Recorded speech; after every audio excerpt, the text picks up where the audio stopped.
avec Pasteur Moukoula, bonjour. Bonjour, papa. Comment se porte l'éveil patriotique? Bon, l'éveil patriotique se porte très bien.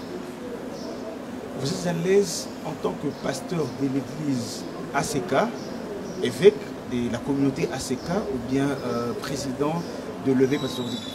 Vous êtes à l'aise avec Bengaodan? Les loyaux, nous sommes tous Bengaodan. Pasteur, président, initiateur éveil patriotique. Papa. Comment est-ce que au-delà du rôle de pasteur? La Koyebisayo, ils allaient parfois manquer de connaissance. Ils ont la Bible. Chaque fois qu'il y avait des rapages, Zamba zotin des prophètes. Kende Koyebisa roi Akab ne tue pas un assassin, un voleur. Roi. Ou tu ko bomanabot, ou botule langanaye. Tala makam Zamba le bisco ezoelo yango. Alors c'est un prophète pour na kimé non pour na kabola. Ce qui se koyo roi zok et prophète azolo bake Zamba tininga beaucoup na yo esili. Ko kabola na kimia. Cela veut dire quoi? Ni nos obengo ko kabola, ni nos zolo bake. Ko kabola parce que le message n'a éveillé patriotique pratiquement ba o baza ko linga yangote. Sur l'église, c'est-à-dire là au Kaboul, j'imagine que la communauté n'a pas courant politique au Kaboul pratiquement. Est-ce que l'heure est liée à ce qui n'est pas prophète? Yo quand est-ce que ta famille bazalakate? Vous avez côtoyer Eli Yakab. Les longs ont un message moto FCC. Les longs ont un message moto zo détruire le Mboka. Ce qui a un message même à l'église, ça fait quoi? Donc, pourquoi vous personnalisez éveil na yo, vous personnalisez sur Mutumoko? C'est comme si vous avez objectif sur Mutumoko. Naza ko biso ke Mutumoko ana des axes du mal.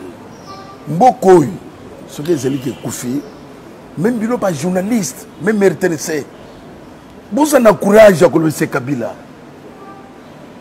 C'est M. Joseph Kabila qui a détruit ce pays. Bilo kwa nezalate. Ce que tu as dit, c'est foudre de guerrier. Non.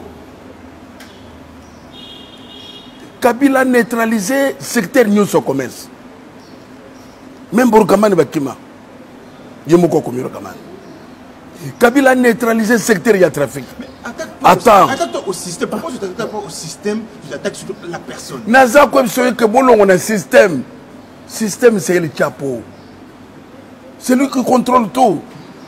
Oui, mais le système, c'est beaucoup du monde, c'est pas une seule personne. On dit que vous s'attaquer dans mon c'est là ça cause un problème. De comme c'est eux qu'il faut s'attaquer. Dans le nez, il y a un problème, c'est M. Kabila.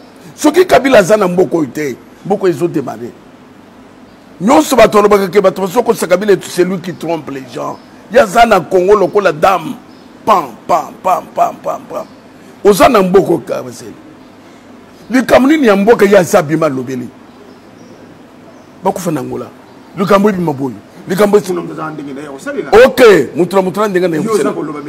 Mais place à bas minerai. Là, il est vite. Si place à bas minerai, il est là pour nous contrôler. Diamant, ça est qu'il mais hôpital Mokota Zosala, école Mokota Zosala, Moke Koufi, courant exactement, le lot. Le lot, régit des soins comme côté comme il n'a pas camion. Mon union sur communauté internationale, banque mondiale a tenu mon balai, la zone tourne yo. Tout ça c'est réalité. Jamais peut se monter. Minerai union sur katang peut se monter. Ba portable l'autre peut se monter. Le pays toujours s'enfonce par terre. Au moins le problème du Congo, c'est le Congolais lui-même parce que l'Assemblée nationale, l'Assemblée provinciale et tout, c'est bis le soit congolais, tout ça député, bis le soit congolais, tout ça sénateur.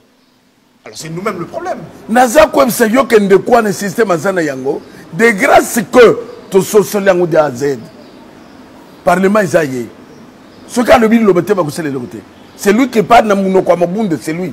C'est lui qui parle na munoko ya Yanta moi mais c'est lui. Donc vous avez sanga dans vous avez sanga que batata na biso nyonso ya Congo na maele na bango na ba université na bango parce que ba bololé tout moko ndaza ko lekela bango. Naza ko c'est que même yo za universitaire za professeur les au monde que tel ba kena kinga tenga ba kena na milongwana c'est ce qu'il aime. C'est-à-dire que raison de sécurité ne ba kenda ndengwana. Mais dans les ko c'est yo. Mais ba professeur moi kana biso za na niveau nini. Pour ça na courage. Moi kana biso za kukufa. Est-ce que tout ça qui n'a pas coulé, tout ça qui n'a société n'est mon ennemi, c'est les bandes de société qui n'a pas la balle. Nous avons comme Mukoloana, mais c'est Joseph Fakena, na changu pour bébé télé ma beaucoup na battu na FCC, oui à Tchèque kuna, atambu la Kinshasa na buto. Mais on est allé négocier congolais tous à atambu la Kinshasa na buto. Atambu na Sambula, amona Kinshasa. Ils n'ont rien fait. Ngana kotuna yo. 5 chantiers c'est là pour les Canada. RTL ça tout moment. Le lot kotuna bino. 5 chantiers, c'était quoi? Puisque, c'est maintenant que nous pouvons nous dire des vérités. C'était les Congolais qui pilotaient 5 chantiers. C'est quoi, Yézakinin? C'était quoi? Batoginin, aéroport? Batoginin, école? Et Zanine? Ma question est simple. Au moment où que combat, ils ont dirigé vers quelqu'un, Oyo, Azali peut-être responsable moral, mais faisabilité, ça biso na biso ba Congolais. Tout ça dit père à l'Obakango, son combat c'était pas la personne de Mobutu, mais c'était le système Mobutu qui devait combattre. Alors aujourd'hui, combattons le système Kabila et non la personne de Kabila. Nazako Yebsayo que M. Kabila doit être arrêté. C'est de la haine, je trouve pas. Ce n'est pas de la haine. Nana Kotuno Mutuna. Oui, mais Mascarade Boni et Salama. Qui a tué Moussé Désiré Kabila? Vous avez peur? Vous avez peur? Vous en avez preuve? Nalobi qui a tué? Vous en avez preuve? Il faut poursuivre les ongles. Kapen dans la prison, il faut Kapen de prison. Il faut Toyeba, Kapen de Abomi. C'est comme si on s'est radicalisé de jour au jour. Pour la nuit. Radicalisme, on s'est radicalisé de jour au jour. Pour la nuit. Kabasele. Moukolo yoko sur le qui est Joseph Kabila. Hein? Naza comme c'est yoko kutuna mutunote. Kutuna mutunote. Na minito to zoloba, yende commerçant. Il y a des trafiquants, il y a des tout. Biso tout va congolais d'un commun accord. Pour Nayo Kabila, à la tête longue, il y a et les locaux de Kabila, à la tête longue, Félix. Parce que le président c'est Félix. Le président c'est Félix. Mais oui. Qui est majoritaire? Le président c'est Félix. Le président, quand on a cortégé Kabila, ex-président. Mais Félix, c'est Félix, il laisse faire. C'est ce que je t'ai dit. Ex-président, quand on a cortégé confinement, ils allaient. Il y a Zobima, Azako, Kochaba, propagation malade. Et ça, c'est l'église. Boutam, l'été, parce que beaucoup propager malade. Mais hier, à quoi propager maladité? Moi, dans ce abimi, n'a pas na station d'essence. Bazon sait que nous sommes plus de 20. Mais hier, beaucoup ont inquiété. Et le chapeau. N'a pas il y a Dieu suprême. Et nous connaissons ce que nous avons dans Souka. Où est-ce que signe à temps? Il y a fait, il y a moutu, il y a règne. Il y a règne. Zamba telemisakana mabanga. Ngana zali banga, Zamba telemisi. Contre Goliath. Où il y a ça comme c'est le tout puissant. Puisque les lois, c'est le Soko Kebi, Bakobamayo, Soko Kebi, poison, montage. Minduke Zali na Kalemi, Minduke Zazamanyo. Tout ça pour faire peur aux gens. Ah, il y en a 97. Et l'autre côté de Maboko. Les lois Azal les tout puissants. Mon nous savons Maboko na Ayakina. Libanga Oyo, on va terminer. Hein. Libanga Oyo, ça a été anéanti. Ça a été anéanti depuis hier hein, par ces scandales qui est sorti d'évêque Mukuna. Naza Kwemso papa, l'évêque Mukuna est serein. Parfois, quand il faut m'embraler. Babanda qui la Renaissance. Les lois Bayena Oyo, Toyebi. Et ça m'a camisatu. Et ça qui a Renaissance. Montage Jabasi. Après, tout le monde, soit motoka, soit église. Je suis là. Dans le bac, il y a Koya et ya. Yo kanisi que attends. Oye bimbo ko ba proposer ngai. Combien? Batindi mutu liboso 5 millions. Et simbité bake ko kana bato SNS. Yo mo sala to bo pexaye. Na lobi non na kutika te. Mutu mususu ayedi millions le lobi non. On a eu un lobby pour faire la preuve contre preuve. À ta photo. Les n'a qu'un na scène se battre bayo kakite. Mais il y a un bon preuve ça té. Mais preuve c'est les éléments bango bayebi. Mais na quoi biso boy. Na minute to zalia. Moi c'est le peuple. Ou jamais. RTN c'est bosawan. Bah combien ndako pesa ya normal. Ya ko boy. Na mafuto salaire roy. Apparemment, au Bassal, le lobby est ambitieux. Non. Vidéo, apparemment, c'est comme si. Combat est encore plus fort. Combat est plus fort. Même le peuple congolais. Et pensez quoi?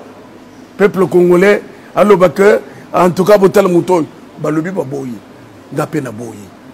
Batte que distraction. La vidéo, c'est la solo. Dans zone que, batte que distraction, toke na makamomboka. Toke na makamomboka.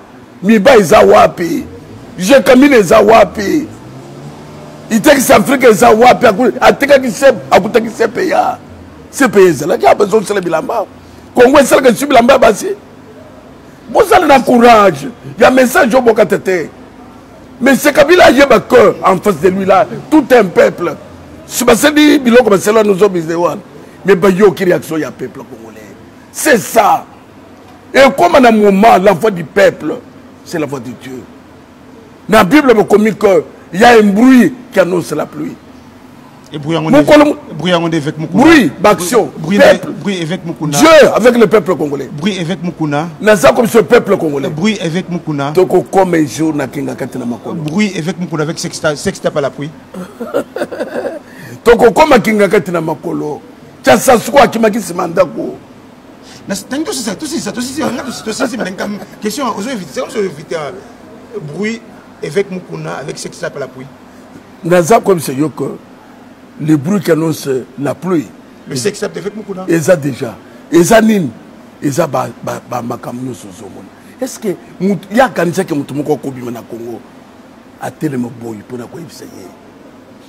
D'ailleurs tene se bozaka ba mito ko boni zo membat.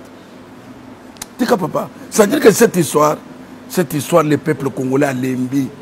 Même Mobutu Batba lemba qui est 32 ans.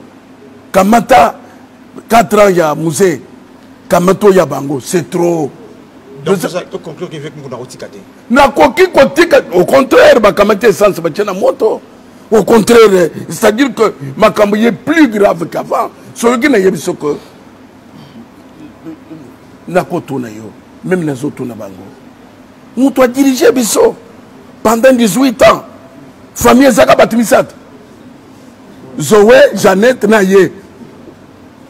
Après, tu fandi, tout ça comme il tourne. Mais justement, il y a un arme qui non! Au lieu de s'attaquer dans le système, de personnes. Le système, c'est Kabila. C'est-à-dire que, Talaka Kandenge, non quoi Zalakate, maman les Gazate, grand frère Zalakate. Papa Kouloutou Zalakate, 3 personnes en famille, Bakonzi Bisso, Bayeba Kouzia, ya Congo, Bazoé, Bayeba Kouzia Congo, na Jeannette Kabila. C'est pas normal. Merci, évêque Moukouna.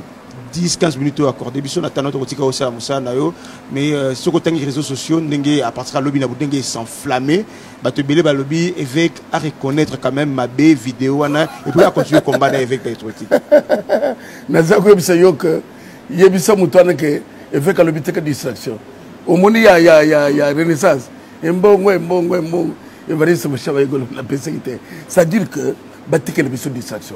Nous Kabila dégage. Merci évêque. Merci.